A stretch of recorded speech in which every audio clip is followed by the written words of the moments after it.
Hello વિદ્યાર્થી મિત્રો, last લેક્ચરમાં આપણે રહેઠાણનો દરજ્જો કોઈપણ એસએસસીનો કઈ રીતે ગણાય એની ચર્ચા કરી.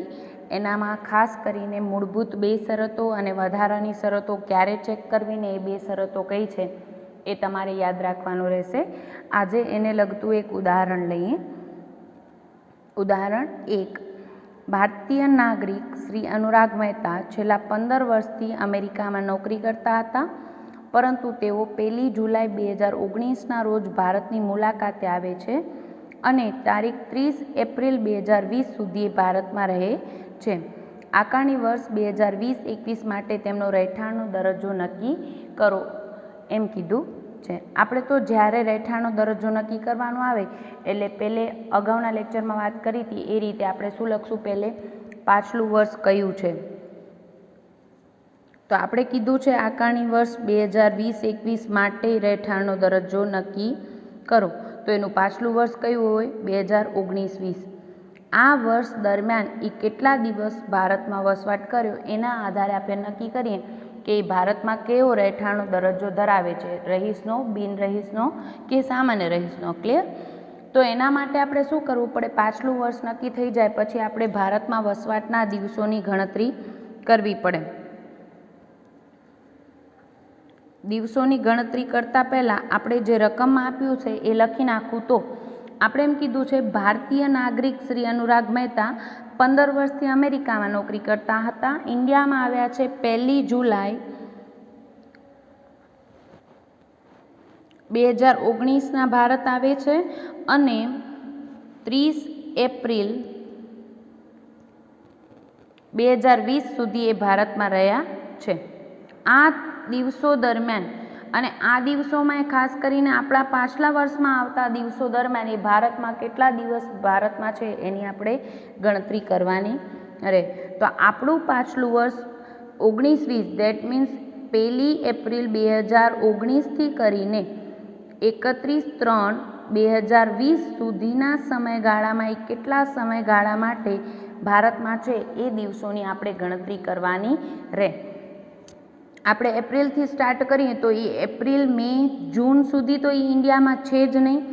એ અમેરિકામાં 15 વર્ષથી નોકરી કરતા હતા અને જુલાઈથી એ અહીંયા ભારત આવ્યા છે. તો યાદ રાખીએ, 1 જુલાઈના ભારત આવ્યા છે. તો આપણે સ્ટાર્ટ કરીએ જુલાઈથી.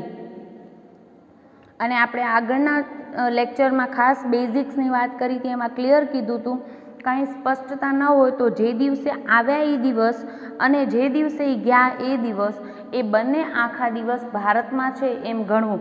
એટલે 1 જુલાઈના આવ્યા એ દિવસ પણ આપણે ભારતમાં ગણશું. એટલે જુલાઈના ટોટલ 31 દિવસ, ઓગસ્ટ 31 દિવસ, સપ્ટેમ્બરના 30 દિવસ, ઓક્ટોબર 31 દિવસ. યાદ રાખીએ, કન્ટિન્યુ શું કામ જાઉં છું તો કે 30 એપ્રિલ 2020 સુધી કન્ટિન્યુ ભારતમાં છે. 1 જુલાઈ 2019ના આવે છે અને 30 એપ્રિલ 2020ના જાય છે. ઓક્ટોબર, પછી નવેમ્બર, ડિસેમ્બર. અને ખાસ ધ્યાનમાં રાખવાની મેઇન બાબત આ દાખલામાં એ છે કે 31 માર્ચના આપણું વર્ષ પૂરું થઈ જશે. એ નેક્સ્ટ પાછલા વર્ષ માટે એટલે કે એપ્રિલ મહિનામાં પણ એ ભારતમાં છે, પણ આપણે આ પાછલા વર્ષ દરમિયાન કેટલા દિવસ ભારતમાં છે એની ગણતરી કરશું. એટલે આપણે માર્ચ મહિના સુધીની ગણતરી કરશું. બાકીના 30 દિવસ એ એપ્રિલમાં છે એ આવતા પાછલા વર્ષની ગણતરીમાં આવશે. એટલે હમણાં એ આપણે તો ફક્ત 19-20 દરમિયાન એ ભારતમાં કેટલા સમય રહ્યા છે એની ગણતરી કરશું. જાન્યુઆરીમાં 31 દિવસ, ફેબ્રુઆરી આવે એટલે ખાસ ધ્યાનમાં રાખવું કે લીપ યર છે કે નહીં. તો કે 31-3-2020, 2020 એટલે કયું વર્ષ છે? લીપ યર છે. એટલે ફેબ્રુઆરીના કેટલા દિવસ હોય? 29 દિવસ.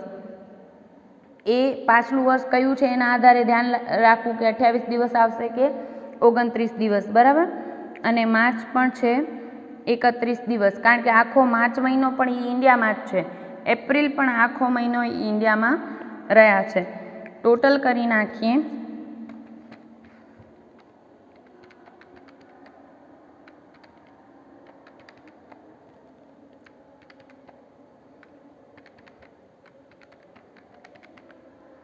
275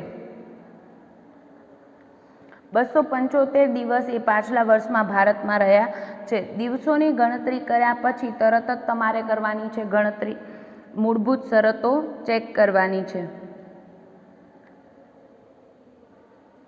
વિડીયોમાં વ્યવસ્થિત દેખાય એટલે હું બાજુમાં ઓલરેડી સ્પેસ છે અહીંયા લખું છું, તમારે કન્ટિન્યુ કરવાનું છે, બરાબર. એટલે આપણે નેક્સ્ટ પેજ ઉપર જઈએ તો વિડીયોમાં વ્યવસ્થિત ના દેખાય. મૂળભૂત શરત પહેલી શું કહે છે તો કે એસએસસી પાછલા વર્ષ દરમિયાન 182 કે તેથી વધુ દિવસ ભારતમાં રહ્યા હોય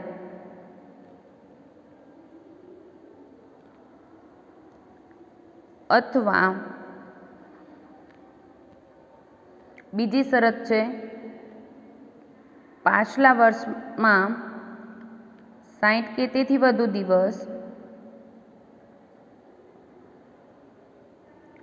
અને તેની અગાઉના 4 વર્ષમાં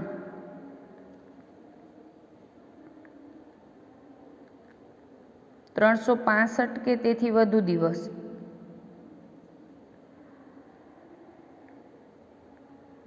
ભારતમાં રહ્યા હોય. મેઇન વસ્તુ પહેલે તમે શું કરશો, પાછલું વર્ષ નક્કી કરશો, એના પછી દિવસોની ગણતરી કરશો, પછી મૂળભૂત શરતો ચેક કરશો અને મૂળભૂત શરત વખતે જ તરત તમારે બ્લેન્ક થવું જોઈએ કે અહીંયા અપવાદ છે કે નહીં. તો આપણે દર વખતે શું કરીએ છીએ 182 દિવસ અને અહીંયા 60 કે તેથી વધુ દિવસ લઈએ છીએ. મોસ્ટ ઓફ સમમાં તમે આ જ કરશો, પણ 3 અપવાદ છે. મેં અહીંયા જાણી જોઈને પહેલે 60 લખ્યા છે, પછી તમને યાદ દેવડાવું છું કે મેઇન વસ્તુ તમારે આ સ્ટેપમાં જ જવાનું છે. મેઇન વસ્તુ કે કાં તો એ ભારતીય નાગરિક હોય અને ભારતની મુલાકાતે આવે પાછલા વર્ષ દરમિયાન, બીજું વહાણવટામાં કામ કરતો વ્યક્તિ હોય અને પાછલા વર્ષ દરમિયાન ભારત છોડીને જાય, અને ત્રીજો અપવાદ આપણો હતો કે કાયમ માટે એ ભારતીય નાગરિક હોય એ પરદેશમાં નોકરી કરવા માટે જાય. તો આવા સંજોગોમાં આપણે શું કરતા હોઈએ છીએ, 60 દિવસ, બીજી શરતમાં 60 દિવસને બદલે કેટલા દિવસ લેતા હોઈએ છીએ, 182 દિવસ. એટલે આ શ્રી અનુરાગ મહેતા છે એ ક્લિયર કીધું છે, ભારતીય નાગરિક અને છેલ્લા 15 વર્ષથી અમેરિકામાં નોકરી કરતા હતા અને ભારતની મુલાકાતે આવે છે. એટલે ભારતીય નાગરિક છે, પરદેશમાં રહેતો ભારતીય નાગરિક ભારતની મુલાકાતે આવે અથવા ભારતીય મૂળ વંશજ ભારતની મુલાકાતે આવે ત્યારે એ ત્રીજો ઓપ્શન, અપવાદનો ત્રીજો ઓપ્શન છે. એટલે આપણે અહીંયા શું લેશું, 60 દિવસની બદલીમાં 182 દિવસ લેશું. આ ખાસ ધ્યાન રાખશો. અને આ આવે ત્યારે મેં તમને કીધું છે, એક હિન્ટ આપી છે. શું તો કે પહેલી શરતનું પાલન થાય એટલે તમારો જવાબ નિશ્ચિત થઈ જાય. કાં તો પહેલી શરતનું પાલન થાય એટલે એ રહીશ છે, અને પહેલી શરતનું પાલન ન થાય તો કમ્પલસરી બીજી શરતનું પાલન થવાનો પ્રશ્ન જ આવતો નથી. એટલે બીજી શરત આ સંજોગોમાં ચેક નહીં કરો તો ચાલશે. હવે આપણે ચેક કરી નાખીએ. પાછલા વર્ષ દરમિયાન 182 દિવસ કે તેથી વધુ દિવસ ભારતમાં રહ્યા છે તો કે હા 275 દિવસ, એટલે 182 થી વધુ દિવસ ભારતમાં રહ્યા છે, એટલે પહેલી શરતનું પાલન થાય છે. બીજી શરતમાં હવે 60 દિવસને બદલે 182 દિવસ છે, એટલે બીજી શરત, પહેલી શરતનું પાલન થાય તો જ અહીંયા 182 દિવસથી વધુનો પ્રશ્ન આવે. એટલે 182 દિવસથી વધુ દિવસ પાછલા વર્ષમાં ભારતમાં રહ્યા છે, પણ એના અગાઉના 4 વર્ષમાં 365 કે તેથી વધુ દિવસ ભારતમાં રહ્યા નથી, કારણ કે શ્રી અનુરાગ મહેતા 15 વર્ષથી અમેરિકામાં છે. એટલે એના અગાઉના 4 વર્ષમાં એ ઇન્ડિયામાં એક પણ દિવસ રહ્યા નથી, એટલે બીજી શરતનું પાલન થતું નથી. યાદ રાખીએ, બીજી શરત એમ કે છે પાછલા વર્ષમાં 182 કે તેથી વધુ દિવસ, અને આ બંને શરતોનું પાલન થાય તો જ આ બીજી શરતનું પાલન થાય. ક્લિયર? એટલે બીજી શરતનું પાલન થતું નથી. પણ આપણી મૂળભૂત શરતોનો નિયમ શું છે, બંને રાઈટ હોય અથવા બેમાંથી કોઈ પણ એકનું પણ શરતનું પાલન થતું હોય તો એ શું ગણાય, રહીશ ગણાય. અને આપણે આગળ વાત કરી હતી કે અહીંયા તમારી મૂળભૂત શરતોની જવાબ જો બિન રહીશ આવે છે તો તમારો અહીંયા દાખલો કમ્પ્લીટ થઈ જાય છે, પણ જો રહીશ આવે તો તમારે ચેક કરવું પડે વધારાની 2 શરતોને, એના આધારે નક્કી થાય કાં તો એ સામાન્ય રહીશ છે કે નથી. એટલે આપણે ચેક કરવું પડે વધારાની શરતો. વધારાની શરતમાં પહેલી શરત શું કે છે તો કે પાછલા વર્ષથી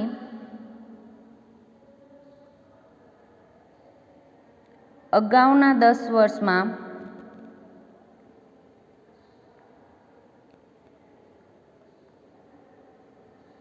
ઓછામાં ઓછા 2 વર્ષ માટે ભારતનો રહીશ હોવો જોઈએ.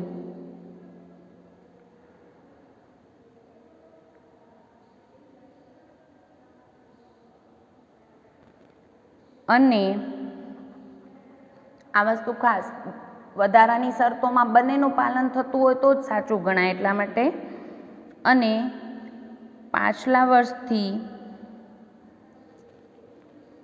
અગાઉના 7 વર્ષમાંથી 730 કે તેથી વધુ દિવસ ભારતમાં રહ્યા હોવા જોઈએ. બંને શરતો લખ્યા પછી આપણે શરતો ચેક કરી લઈએ તો કે અનુરાગ મહેતા છે એ પાછલા વર્ષથી અગાઉના 10 વર્ષમાં ઓછામાં ઓછા 2 વર્ષ માટે રહીશ હોવો જોઈએ. હવે અનુરાગ મહેતા ક્લિયરલી કીધું છે છેલ્લા 15 વર્ષથી એ અમેરિકામાં રહેતા હતા અને પાછલા વર્ષ દરમિયાન જ એ ભારતની મુલાકાતે આવે છે. તો અગાઉના 10 વર્ષમાં ક્યારેય ઇન્ડિયા આવ્યા નથી, તો રહીશનો તો પ્રશ્ન જ આવતો નથી, એટલે પહેલી શરતનું પાલન થતું નથી. પછી કીધું છે પાછલા વર્ષથી અગાઉના 7 વર્ષમાં 730 કે તેથી વધુ દિવસ ભારતમાં રહ્યા હોવા જોઈએ. તો એ ક્યાં રહ્યા છે? 15 વર્ષ સુધી એ અમેરિકામાં જ રહ્યા છે, એટલે બીજી શરતનું પણ પાલન થતું નથી. તો તમારો ફાઇનલ આન્સર શું આવે?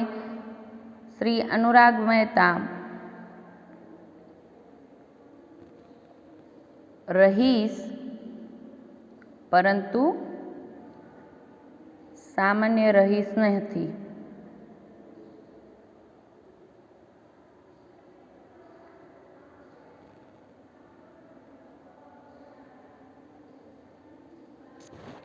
ફાઇનલ આન્સર રહીશ છે પરંતુ સામાન્ય રહીશ નથી. ક્લિયર? એટલે શરતો યાદ રહેવી જરૂરી છે. Thank you.